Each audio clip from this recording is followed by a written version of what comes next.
But remember the earlier days, when after being spiritually enlightened, you patiently endured a great conflict of sufferings. Here we go. Sometimes by being made a spectacle publicly, exposed to insults and distress, and sometimes by becoming companions with those who were treated so. All right, now stop right there. Let's work this. Let's work this right now. The writer of Hebrews was reminding these members of the one new man that when they first got saved, Right. when they first got saved, when they first became enlightened through the gospel, you endured suffering. You endured persecution. In other words, you remained faithful. Right. When you first got saved, you remained faithful. And then he indicates what they went through. Read it one more time. But remember the earlier days when after being spiritually enlightened, you patiently endured a great conflict of sufferings. In other words, they maintained faith. Right. Okay, keep going. Sometimes by being made a spectacle publicly exposed to insult and distress, and sometimes by becoming companions with those who were so treated. Now think about the insults and distress that they were involved with. Are you aware that during those times, it's first century time, Judaizers would come through the land saying, unless you be circumcised in the manner of Moses, you cannot be saved. Right. Or quit talking about Jesus. You're going to bring insult to us by doing that. Peter and John. Right. They were preaching Jesus, and they got flogged for it. To be flogged means to be beat with whips. Whips and so forth, and so forth. This was Judaizers doing this. And so the individuals that were watching all of this were other saints watching this. They were insulted too. They were talked about, maimed. But the writer here says, in these earlier days, you maintain communion with God.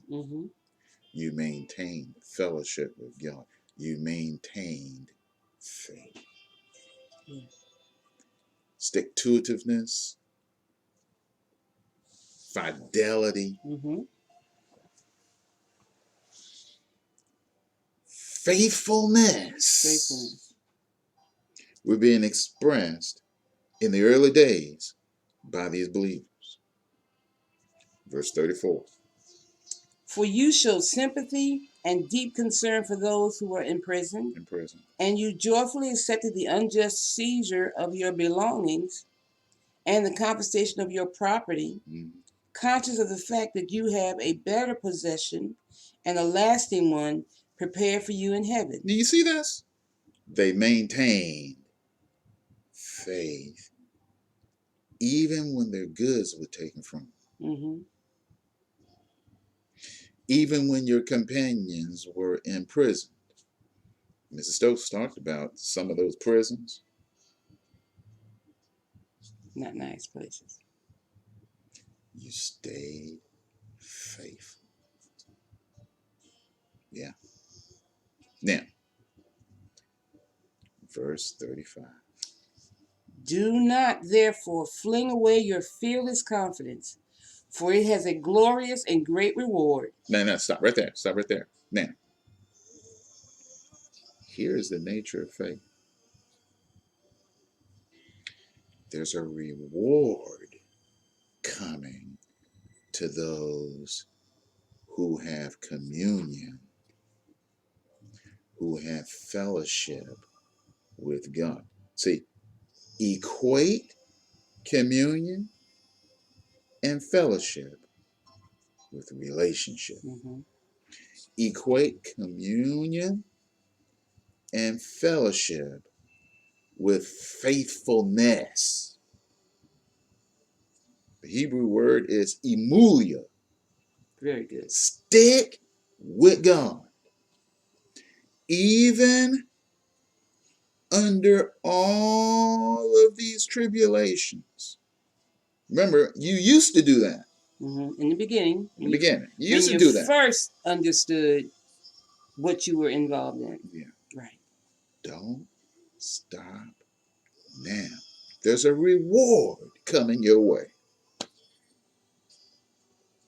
A reward.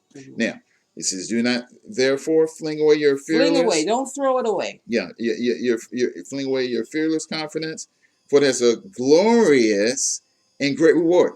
For you have need of patient endurance to bear up under difficult circumstances without compromising. See the faith there? What I'm trying to tell you is that what's being taught here is under difficulties of all kinds. All kinds. The Hebrew believers here were being taught, maintain relationship with God. Now, because there's a reward coming if you maintain faithfulness. And the difficult circumstances that you used to go through, you maintain faithfulness then. Now, let's put some practicality on this for the current day. You and I go through all kinds of difficulties. All kinds of people telling you, why are you preaching? All kinds of difficulties. You need to shut up that talk about Jesus. We don't want to hear it. We are under a holy command to be faithful, to obey the go ye therefore and teach all nations. Remember, Jesus has all authority, all power in heaven and earth. And he said, go ye therefore. Now, I'll tell you something else. There was a gentleman in the Old Covenant there, in the Old Testament. His name was Noah. Noah preached for 100 years a righteous message. Get on this boat that I'm making out here, and you'll be saved from judgment of waters coming from everywhere, 40 days and 40 nights. Noah was faithful to do it. Yeah. Yo, what you doing out there, Noah? I'm building a boat. Why are you building a boat? It's going to rain. It's going to rain. 40 days and 40 nights. The Lord God is going to flood this planet, and he's doing it to get rid of sin.